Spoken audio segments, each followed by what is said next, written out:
Bonjour et bienvenue. Au XVIIe siècle, les moines capucins s'installent à Orbec et construisent leur couvent à partir de matériaux issus de la carrière qui deviendra plus tard la Champignonnière et de matériaux de récupération de l'ancien château d'Orbec qui est maintenant détruit.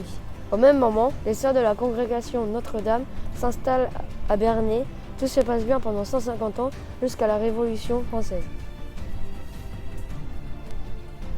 Merci de bien vouloir nous suivre pour revoir nos collègues.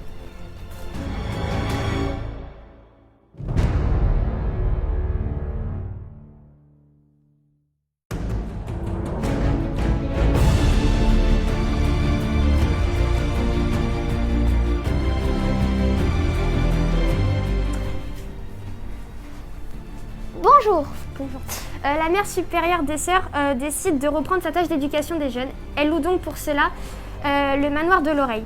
Mais il devient rapidement trop petit et les sœurs décident donc de racheter l'ancien couvent des Capucins. L'ancien couvent des Capucins, étant en piteux état, décide de faire construire leur propre chapelle par un prêtre assez fou. Et donc du coup, ils étaient déçus du résultat.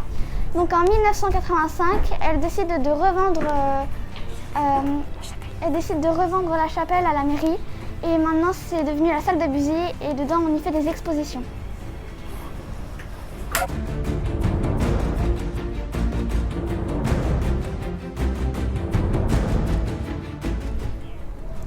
1830-1905. La fin du XIXe siècle marque une première de prospérité pendant laquelle les sœurs vont racheter ces bâtiments et en faire construire de nouveaux. C'est à cette époque que sont construits les 3 bâtiments qui font la façade de l'Institut, la mairie d'Orbec. Vous pouvez vous retourner voir. Il y a ces 2 bâtiments-là que vous pouvez vous retourner pour les regarder, qui sont presque égaux, sauf que celui de gauche a les fenêtres qui ressortent et celui de droite qui ne ressortent pas. Voilà, et qui ne ressortent pas. Vas-y, dis.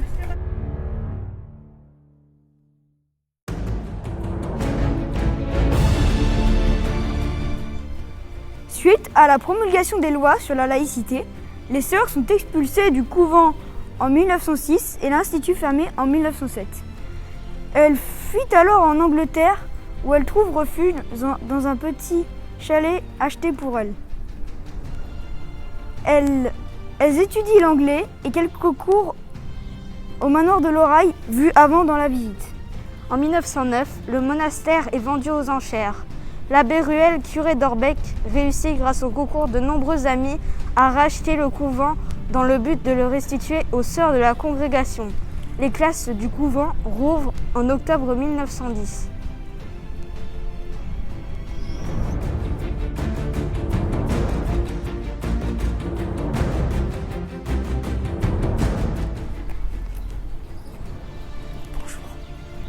Bonjour, aujourd'hui on va vous présenter la Première Guerre mondiale, de 1914 à 1918. Pendant la Première Guerre mondiale, les classes Saint-Joseph et Saint-Pierre Fourier sont réquisitionnées pour loger des réservistes, des aumôniers et des prêtres soldats. Les cours continuent normalement et des réfugiés belges arrivent à Orbec. 2 sœurs flamandes vont faire classe aux jeunes réfugiés jusqu'à la fin de la guerre. La fin de la guerre est difficile et les réfugiés de plus en plus nombreux mal en point.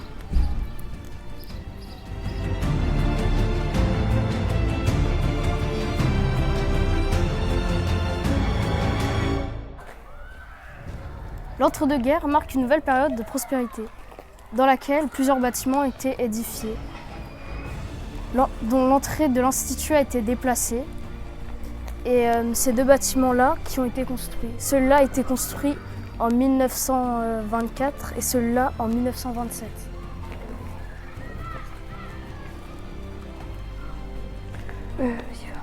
Alors, les élèves sont de plus en plus nombreux et les sœurs accueillent de plus en plus de noviciats à former. En 1935, on inaugure un noviciat aujourd'hui disparu. C'est bon.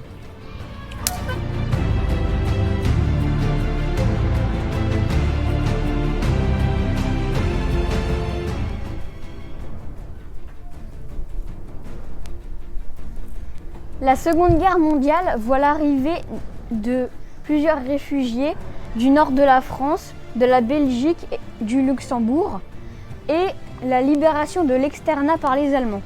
En 1940, les cours reprennent presque normalement et construisent même un bâtiment familial pour l'école ménagère en 1942. Tout se déroule ainsi jusqu'à l'été 1944, au cours duquel les parents récupèrent leurs enfants. Lisieux est en flammes. Mi-juin, quelques élèves restants et les sœurs se dispersent ou se réfugient à la Champignonnière. On creuse une tranchée dans le parc pour ceux qui n'ont pas pu s'enfuir. L'été est marqué par le flot de réfugiés et les blessés qui arrivent à Orbec. L'institut se transforme en cantine, salle de soins et dortoir. Le 22 et 23 août, les soldats français et canadiens s'affrontent aux Allemands.